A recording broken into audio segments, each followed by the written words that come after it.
B'Shem Hashem na'aseh v'natzliach. So, our session today is going to be about what we call in Judaism dan lekav zechut. But before that, as all Gedolei Hador, all great Chachamim start their lectures, is with a joke. So, yes, you have someone? Yeah, I said, Yitzchak ben Rafai. And Yitzchak ben Manavar, Yitzchak ben Azat. So, a guy a thief, goes to someone's stable to, can you guys hear me back there? Yeah. Can you hear me now?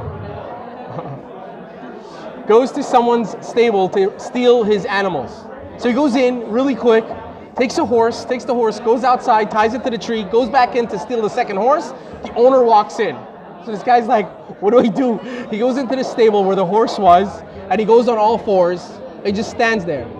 The guy comes and looks where his horse used to be and goes, who are you? Says, I'm your horse. Says, what do you mean? Says, you see, in my previous life, I was really bad.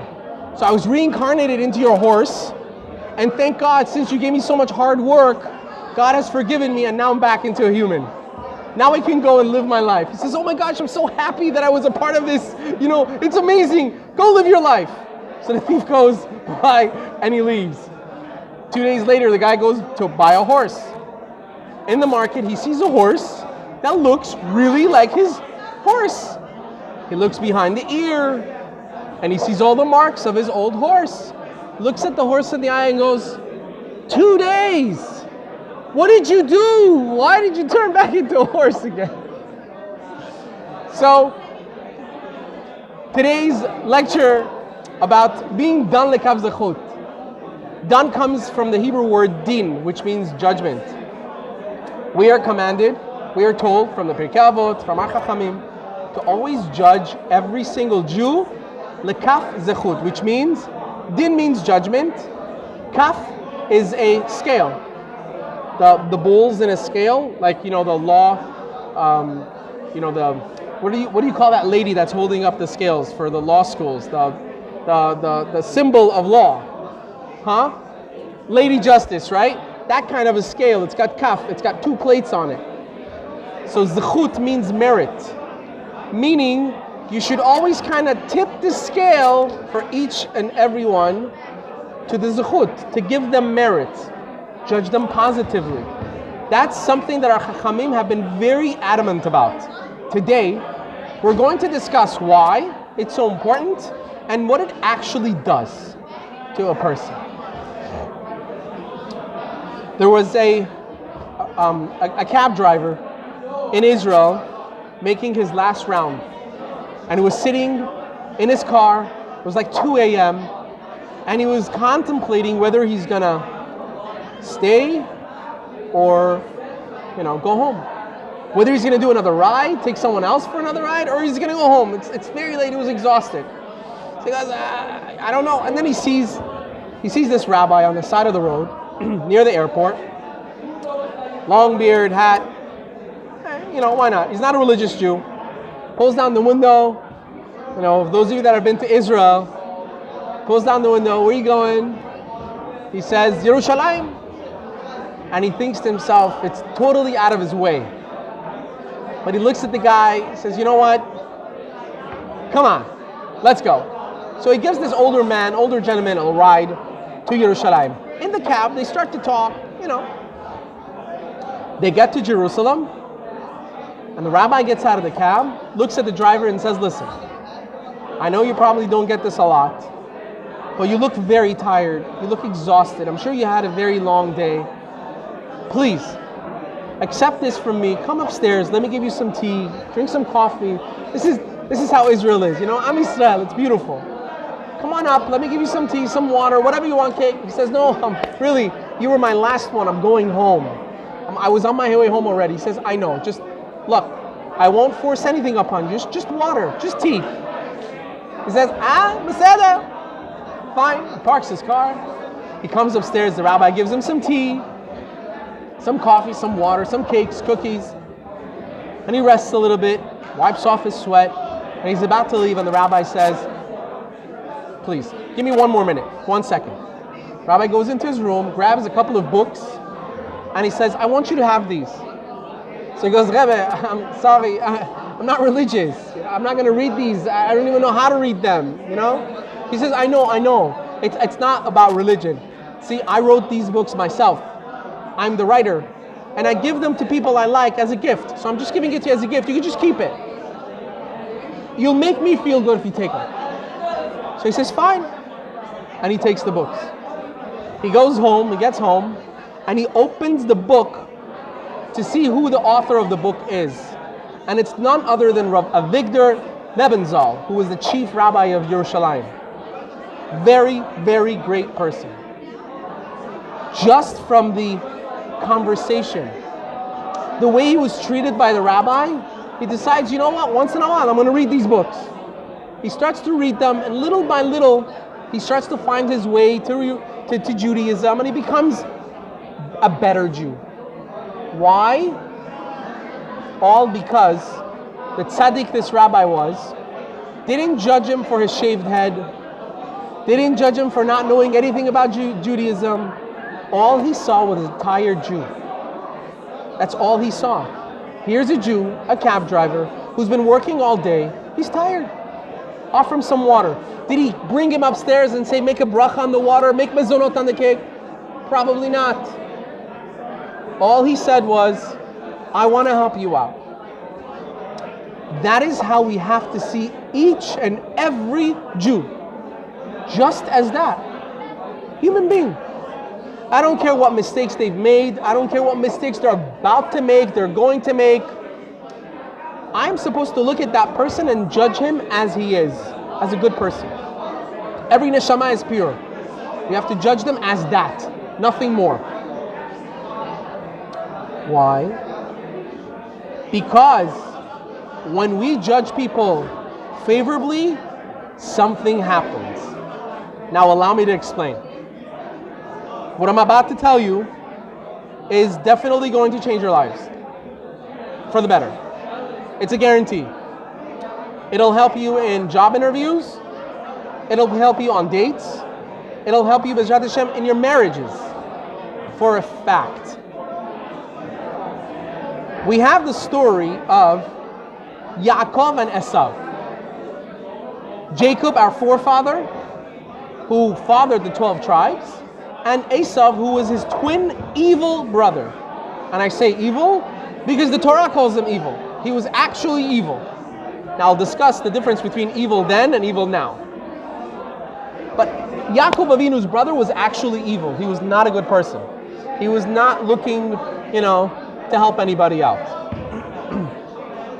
Yaakov, by the commandment of his mother, Rebecca, goes and takes the blessings of Esav instead of Esav. Meaning, Isaac, their father, wanted to bless his firstborn, who was Esav. Rivka tells Yaakov, you got to get those blessings. So, we're going to work away, or you're going to go take the blessings instead of your brother. And Yaakov listens to his mother, and rightfully goes and gets those blessings. Esav comes back, realizing that his brother stole, quote unquote, the brachot that he wanted so badly. He swears on the spot, I'm going to kill him. And he didn't mean like brothers and sisters usually like, I'm going to kill you. That's not what he meant. He actually meant he wanted to kill him. That's what he wanted. Rivka, realizing this, tells his son Yaakov, you must run away. Run away as far as you can, go to my brother's house, Lavan, live there for as long as possible, so that his anger calms down, so he won't kill you. Then come back, and only then. How long did Jacob live outside of his home in Lavan's house? Over 20 years. That's how long it took. For 20 years, he was hiding from his own blood, twin brother, that wanted to kill him. Now, God tells Jacob, you can go back now.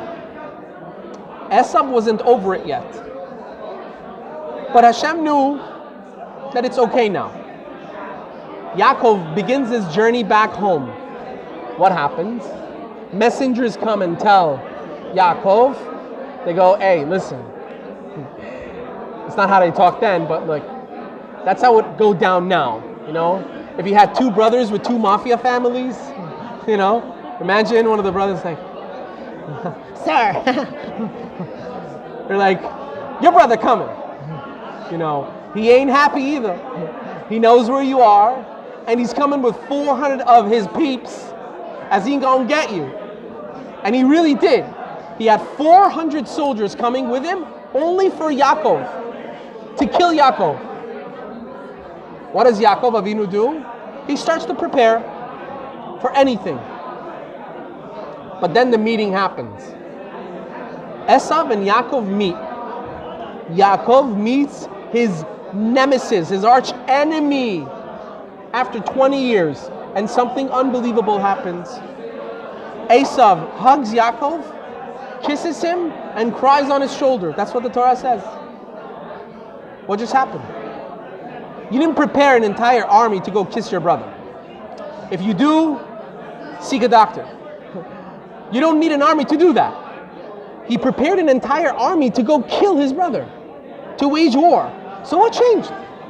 What all of a sudden changed? What prompted this not only change, it was drastic change from wanting to kill him to kissing him, hugging him, and then offering him to come and live with him. Come, live with us. Let's be brothers.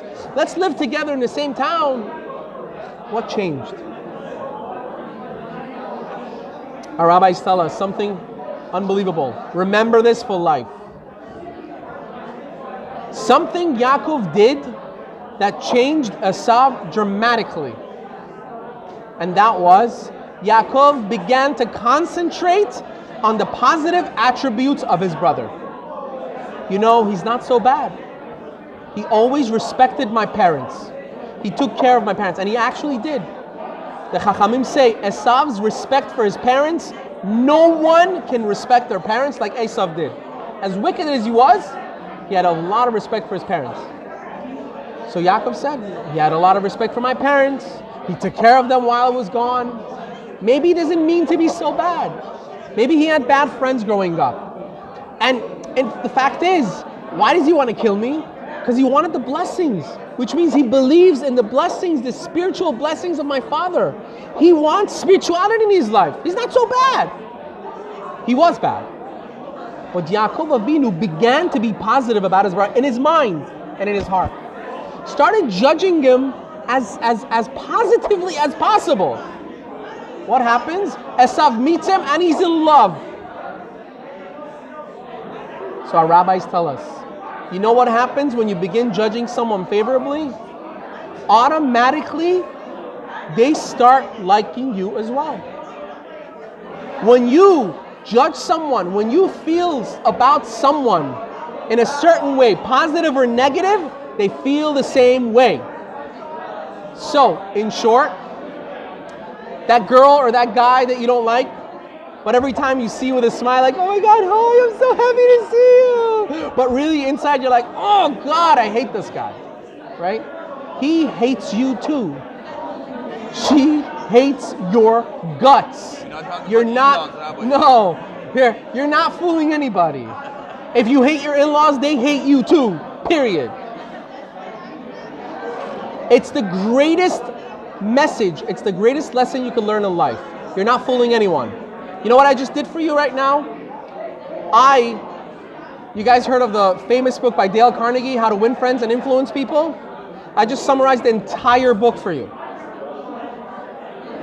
That's the chokhmah of the Torah. You want someone to like you. If you don't like them, they don't like you.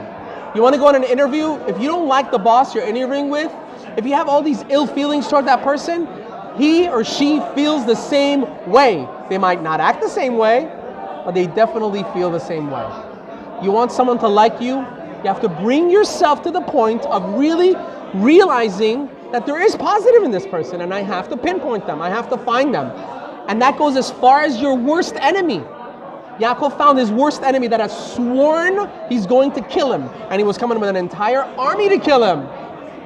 But it completely switched because Yaakov started concentrating on his brother's positive attributes. And look at the change. We meet people all day long. and we judge them like that. Look at her hair, look at his face, look at the way he talks. Why does he do that? Our Chachamim tell us, don't judge a person until you've walked in their shoes. You don't know how they woke up. You don't know what challenges they have in their life.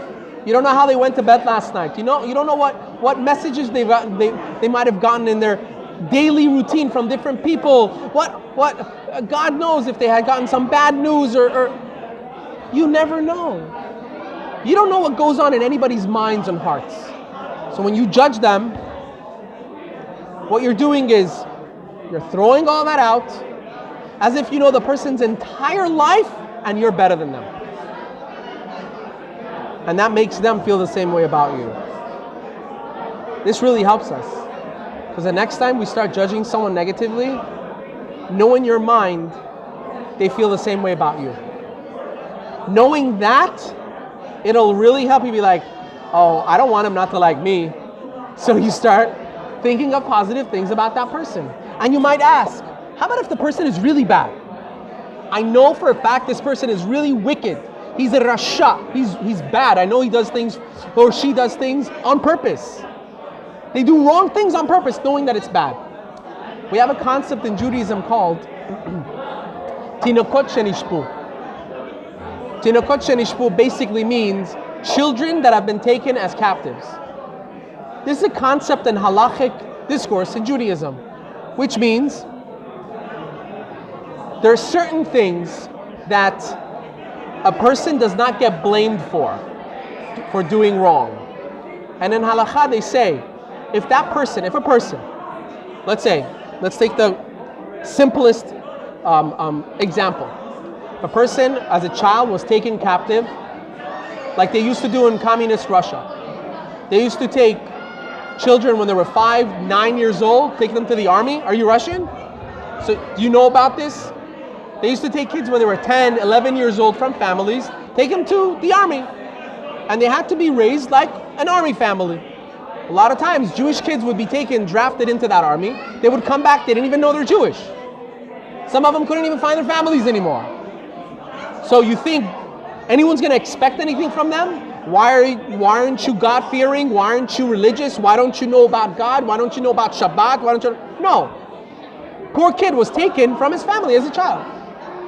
Today, in halakha, we're supposed to judge every single person that makes mistakes like that. Because we live in a society with so many mixed messages. There's so many opportunities for a person to get messed up as a child. We don't live in a ghetto anymore. Ghettos were great. Jews that lived in ghettos, they had their own community, they had their own shuls, they had their own thing, they had their own families. They didn't know so much about the outside world. So you wouldn't become so horrible when you would grow up. And if you would, okay, something was wrong with you. But today, with all these mixed messages from everywhere, the entire world is open. How do you expect someone not to make mistakes in their life? And if they make a mistake, how do you judge them? How could you judge them? You don't know what they've been through. You don't know what they've been exposed to. So we can never judge anyone negatively. It just doesn't work. Because for everyone, there is a reason why they make a mistake. And if you were in their shoes, you would make the same mistakes. I'll give you a prime example that just popped into my head now.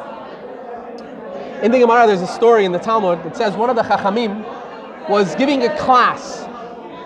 And in his class, he says, tomorrow, when we start class, we're going to talk about my friend, Menashe.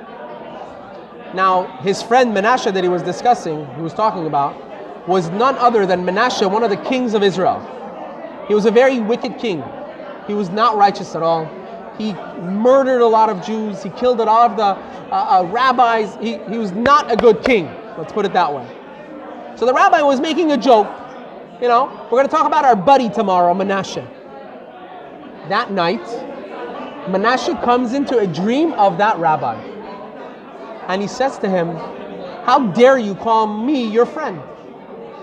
You look at me like your own level? Who are you to call me your buddy? So the Rav says, excuse me, aren't you Menashe, the wicked king who killed Jews, who killed your own people? Why are you offended that I'm calling you my buddy? So listen to what Menashe says to this Rav. He says, if you lived in my generation, if you lived in my time, you would pick up they used to wear long coats. You would pick up your coat, hold it in your teeth, and run after me to do sins. Like a little child. What was he trying to tell him? He was telling him, don't judge me. Because in my time, where I lived, the time that I lived, there was such an urge to do wrong. I tried fighting it, but I couldn't. You have it easy because it's, in your time, it's much less. Those urges are much less. So whoop-de-doo, you're not as bad as I was. But if you were in my time, you would be worse. That's how we should see everyone. Look at each person and say, you know what? I'm not going to judge.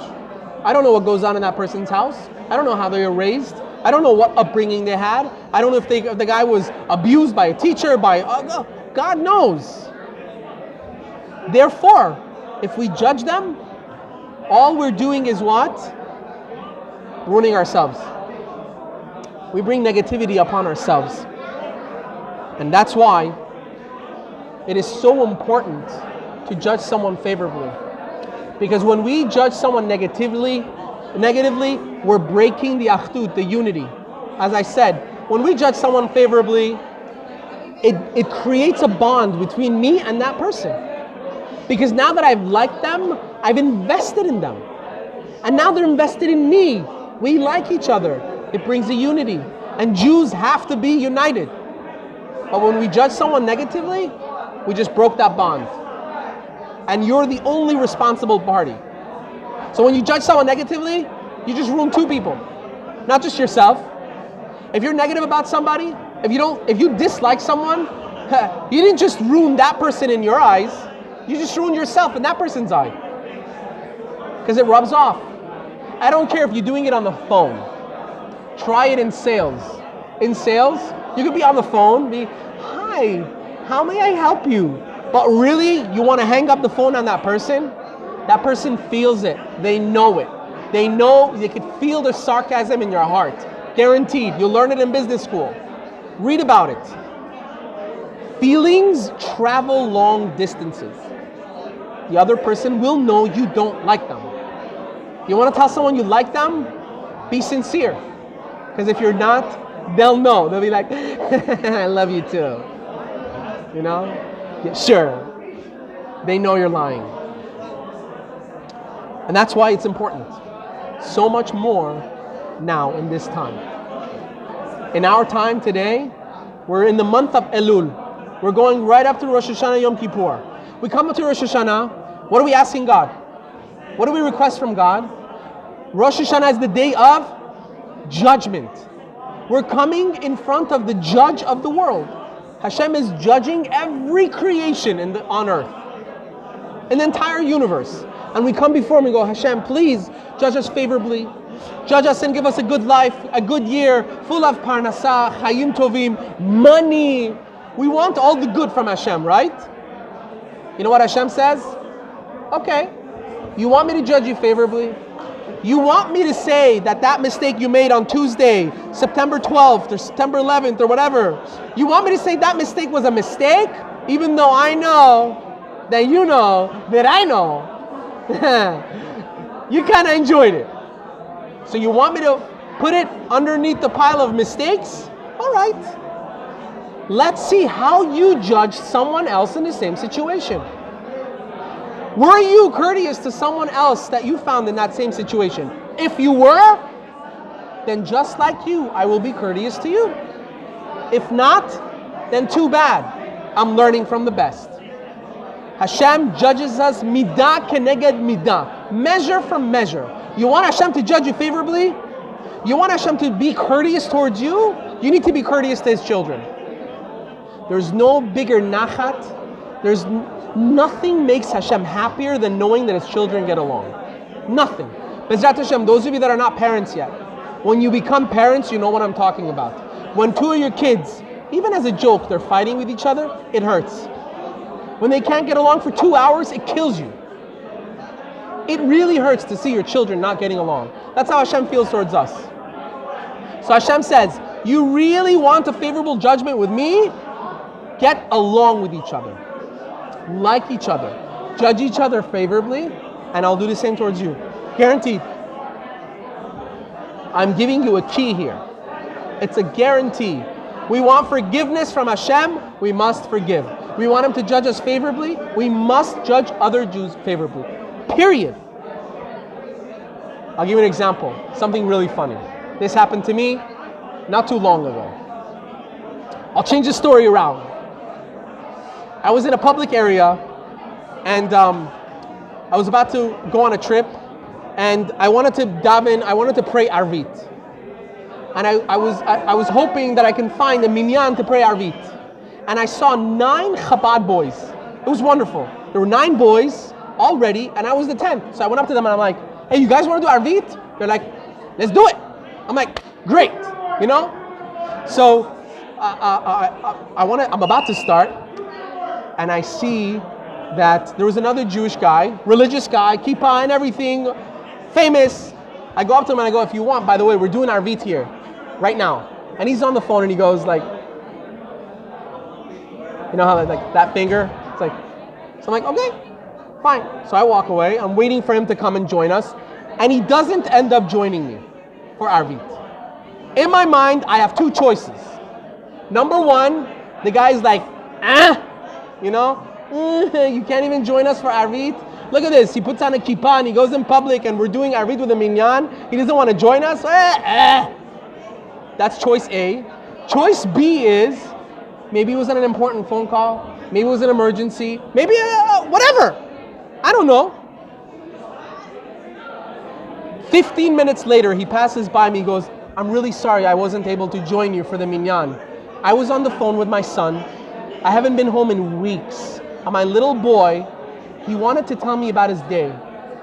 And I really needed to listen to him, so I couldn't make the minyan. So I turned to him and I said, you know, our rabbis tell us, Osek ba mitzvah, patur min mitzvah. Which means when you're busy doing one mitzvah, you're not obligated to do another mitzvah. I said, you were doing the greatest mitzvah. You're taking care of your child. He needs to talk to his father. That's a mitzvah, period. So we're doing Arvit with a minyan. Okay, you'll do Arvit later. That's a different mitzvah. And then I sat down. In my mind, I was like, wow. If I had judged him with A, the first possibility was, he didn't come to pray with us. What kind of Jew is? If I had done that in my mind, I would have felt horrible. I was thanking Hashem in my chair, like, Hashem, thank you for helping me judge this person favorably. Because if I hadn't, I would have felt very horrible. I would have been very wrong. Now, it could happen sometimes that you're not wrong. You might be right. That person might be but that's not for us to decide. Our responsibility is to judge favorably no matter what. What the actual situation is, none of our business. That's not for us. We have a commandment. Our commandment is judge favorably. You know how we know? Same way Hashem knows exactly what we do wrong on purpose, what we do wrong by accident. And He still forgives us.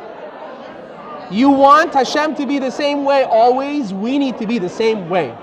No matter what, we need to learn to be courteous towards another person. If we just train ourselves to be like that, not only will we have a much more successful life, we'll have a much happier life. Because we won't have negativity in our lives. We'll only be positive. Everyone's great. Baruch Adonai le'olam. Amen v'amen. Thank you very much for listening, everyone.